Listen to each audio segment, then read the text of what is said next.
ओम नमो भगवते वासुदेवाय।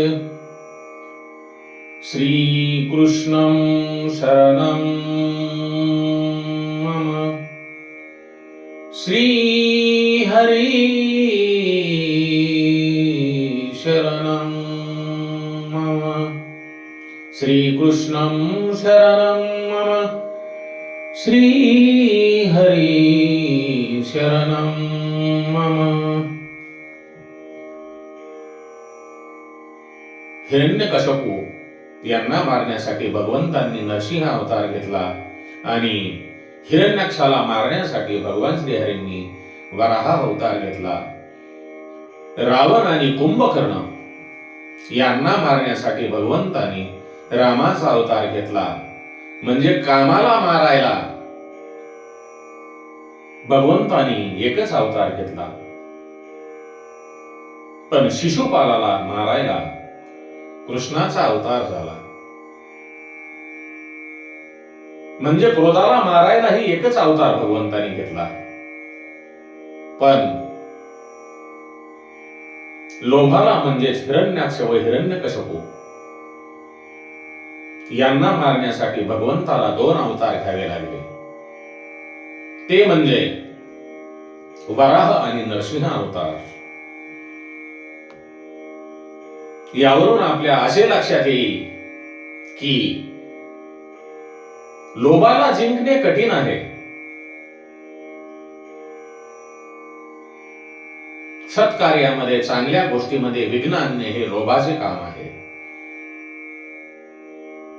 त्या लोभाला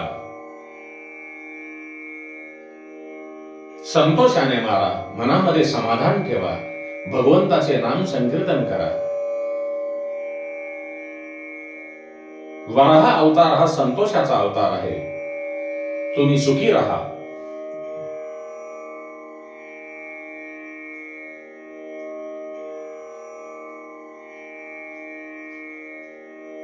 वर म्हणजे अधिक, अह म्हणजे वराह. वर म्हणजे अधिक आणि वह म्हणजे वराह. म्हणजे तो श्रेष्ठ दिवस,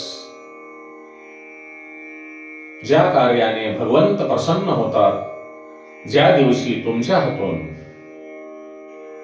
चांगले कर्म घडले, एखादी चांगली घटना घडली, तर तो श्रेष्ठ दिवस.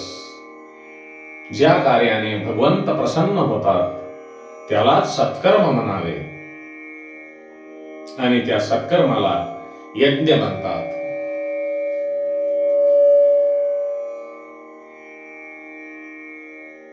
त्या सत्कर्मामध्ये विघ्न आणणारा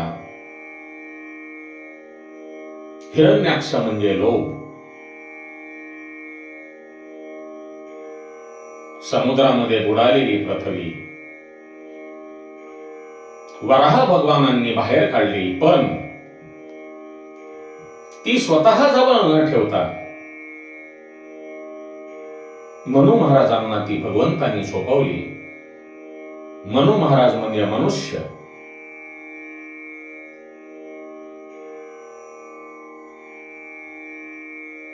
वराह भगवंतांनी ती पृथ्वी मनुष्याला का दिली? म्हणजे जे स्वतः जवळ आहे ते दुसऱ्याला देणे म्हणजे संतोष. आपल्यासारखेच दुसऱ्याला बनवणे म्हणजे संतोष. आपल्यासारखेच दुसऱ्याला समजणे म्हणजे संतोष. आपण जे खातो, आपण जे करतो त्यामध्ये दुसऱ्यांना सहभागी करणे म्हणजे संतोष. आपल्या हितासोबतच दुसऱ्याचे हित करणे म्हणजे संतोष. या जर गोष्टी आपल्या हातून घडत असतील तर आपण तो दिवस श्रेष्ठ दिवस आणि वराह भगवान आपल्यावर प्रसन्न आहेत असे आपण नक्कीच समजावे.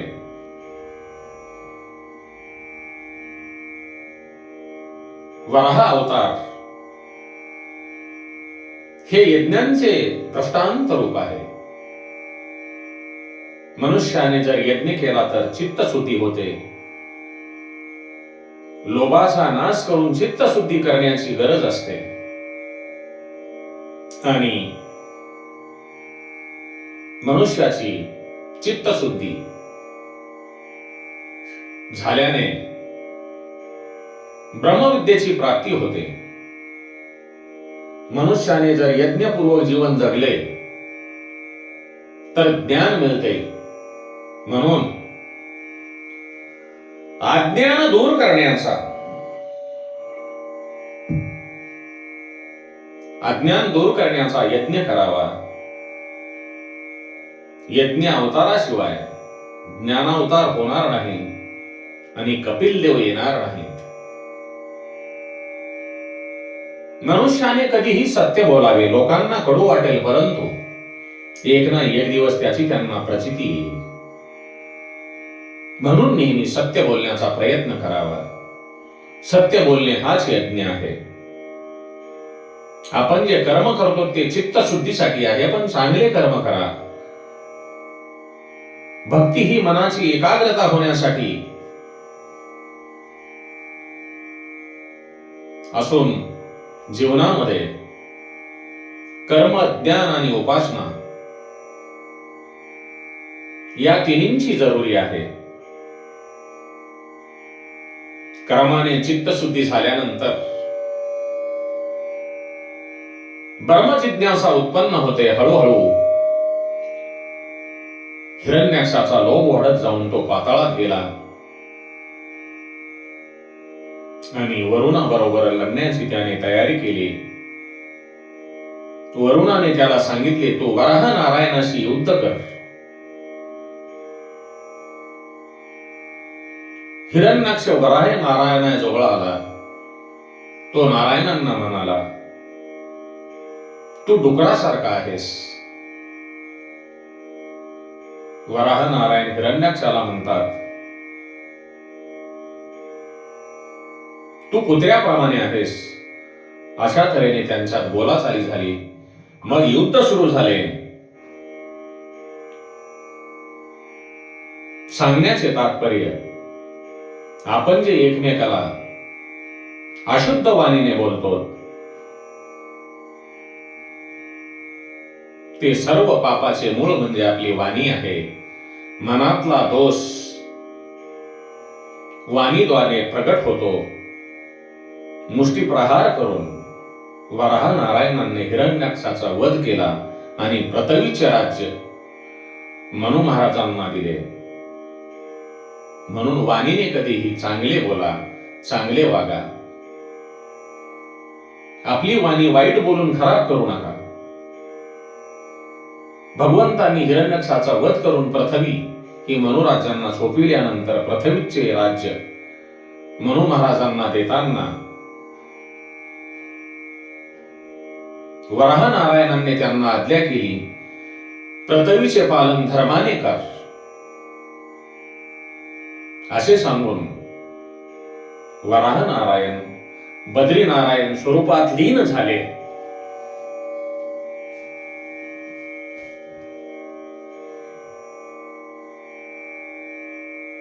समाजाला सुखी करणे हा मनुष्य मात्राचा धर्म आहे. समाजाला सुखी करणे हा मनुष्य मात्राचा धर्म आहे. ही गोष्ट वराह नारायणाने स्वतःच्या आचरणाने शिकवली. म्हणूनच लोभाला मारण्यासाठी वराह नारायणांचा आश्रय घ्यावा. मनुष्याच्या जीवनात जोपर्यंत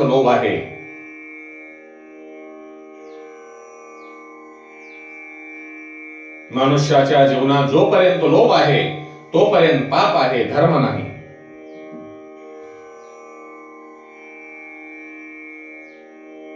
आपली जी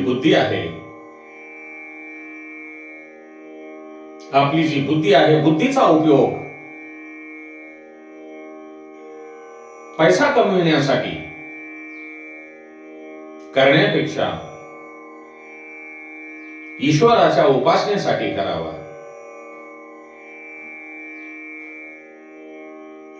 आपल्याला जितकी गरज आहे तेवढा पैसा अवश्य कमवा, परंतु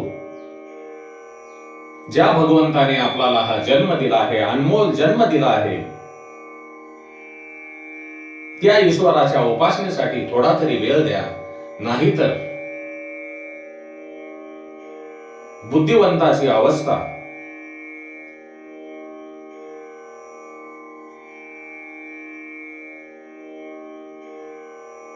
जेव्हा हिऱ्याप्रमाणे होईल, त्याबद्दल मी एक तुम्हाला उदाहरण सांगतो. एकदा एका राजाच्या दरबारात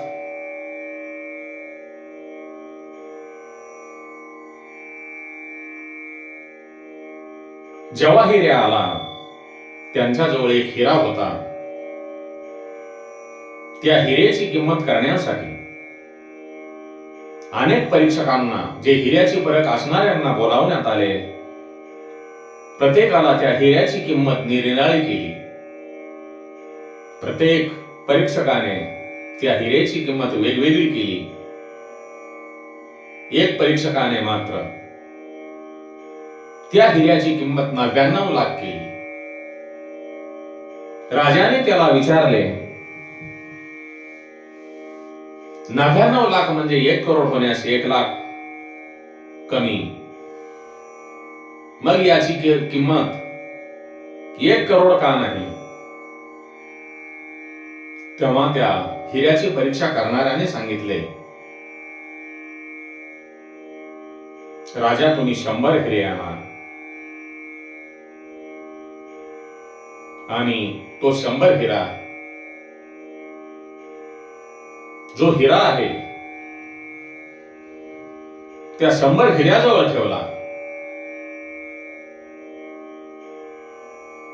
त्या हिऱ्याचा प्रकाश फक्त 99 हिऱ्यापर्यंत पोहोचला आणि एका हिऱ्यापर्यंत पोहोचला नाही. तेव्हा तो परीक्षक जवाहिर्या म्हणतो राजांना, या हिऱ्याची किंमत 99 लाख याच्यामुळे ठेवण्यात आलेली आहे की तो 100व्या हिऱ्यापर्यंत पोहोचला नाही. राजा खुश होऊन त्या हिऱ्याचं परीक्षक, हिऱ्याची परीक्षा करणारा जो परीक्षक आहे त्याला इनाम देतो. त्यावेळी दरबारात एक महात्मा बसलेला असतो. तो उभा राहून म्हणतो,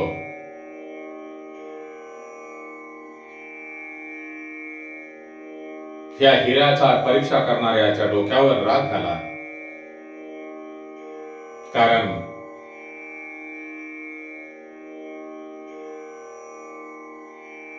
त्या महात्म्याचे बोलणे ऐकून राजाला आश्चर्य वाटले. राजाने महात्म्याला असे करण्याचे कारण विचारले. तेव्हा तो महात्मा म्हणाला, या दगडाची किंमत करण्यासाठी हा माणूस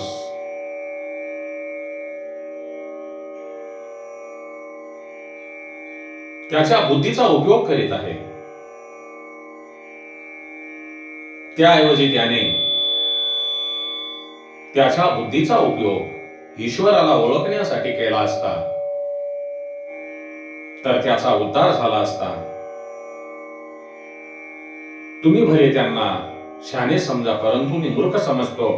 सांगण्याचे तात्पर्य, आपण आपली जी बुद्धी आहे, सद्बुद्धी आहे, ती इतर गोष्टी ओळखण्यात घालविण्यापेक्षा भगवंताकडे वळवा. भगवंतांना ओळखण्याचा प्रयत्न करा. भगवत भक्तीकडे वळा. या आपल्या मनुष्य शरीरामध्ये 9 छिद्रे आहेत.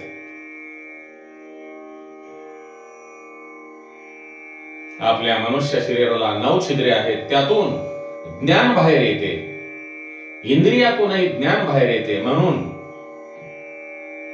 आपली जी इंद्रिय आहेत ती ईश्वराच्या भक्तीमध्ये गुंतवा.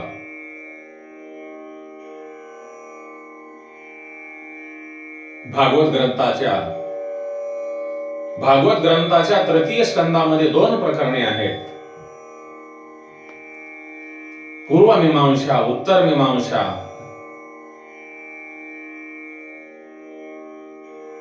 आणि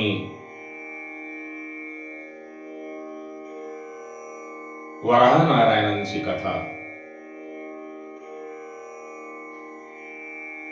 उत्तर मीमांसेमध्ये कपिल नारायणांची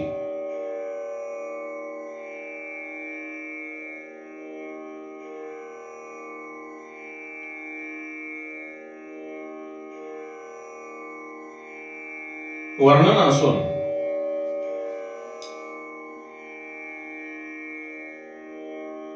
यज्ञ केल्याशिवाय नारायणांची विद्या बुद्धीमध्ये स्थिर होत नाही. कोणाशीही काया, वाणी आणि मन मनुष्याने कधीही दुखवू नये. बोलताना, इतरांशी व्यवहार करताना त्यांच्याशी चांगले बोला. हा सुद्धा यज्ञ आहे. सत्य बोलणे हाही यज्ञ आहे. सदा सर्वदा प्रसन्न राहणे हाही यज्ञ आहे. यज्ञाशिवाय म्हणजे सत्कर्माशिवाय चित्तशुद्धी होत नाही आणि चित्तशुद्धीशिवाय ज्ञान टिकत नाही.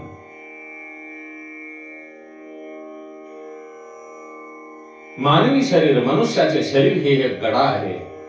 त्याला 9 छिद्रे आहेत आणि या घड्याला जर 9 छिद्रे असतील तर तो भरेल कसा?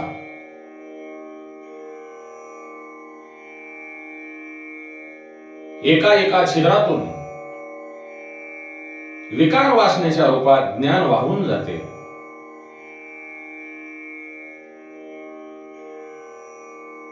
मनुष्याला ज्ञानी होणे कठीण नाही, परंतु ते ज्ञान टिकवून ठेवणे फार कठीण आहे.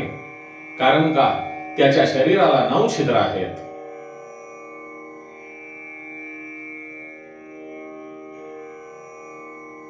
मनुष्याकडे प्राप्त असलेले ज्ञान हे इंद्रियांच्या माध्यमातून वाहून जाते. हे वाहून जाणारे ज्ञान जर अडवायचे असेल तर ते बुद्धीच्या शक्तीने अडविले पाहिजे. ज्ञानी लोक इंद्रियांच्या विषयात जाऊन अडकतात. ज्ञानी लोक इंद्रियांच्या विषयात जाऊन अडकतात आणि जे वैष्णव आहेत, संत आहेत, महात्मे आहेत, ते आपली इंद्रिय परम मार्गाकडे वळवतात.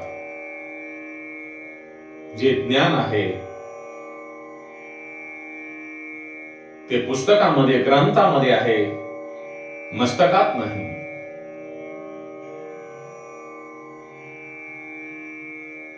ग्रंथाच्या मागे लागणारे, पुस्तकांच्या मागे लागणारे ते विद्वान, ज्ञान ग्रहण करणारे ते विद्वान आणि प्रभूंच्या मागे लागतात ते म्हणजे संत असतात. भगवंतानी गीतेमध्ये म्हटले आहे, मनुष्याच्या हृदयामध्ये सात्विक भाव जागे झाल्यानंतर मनशुद्धी होते आणि आपल्या हृदयातले ज्ञान जागे होते. मीराबाई ह्या कोणाकडेही शास्त्र शिकण्यास गेल्या नव्हत्या आणि संत तुकारामही शास्त्र शिकले नव्हते.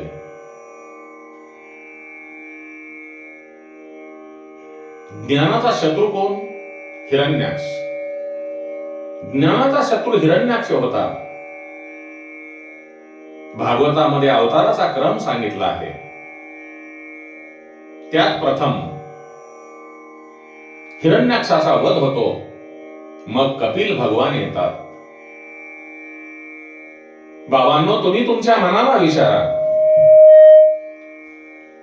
प्रभूने जी तुम्हाला संपत्ती दिली आहे, भगवंताने जी तुम्हाला संपत्ती दिली आहे,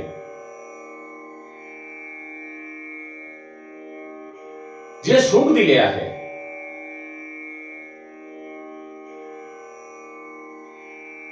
त्या सुख आणि संपत्तीला मी लायक आहे का? तुम्हाला उत्तर मिळेल, मी लायक नाही. पण मनुष्याला नेहमीच असे वाटते की देवाने मला कमी दिले आहे. भगवंतांनी ज्यांच्याकडे पृथ्वी सुपूर्द केली त्या स्वयंभू मनीच्या राणीचे नाव शतरूपा होते. मनु महाराजांना 2 मुले होती, प्रियव्रत आणि उत्तानपाद.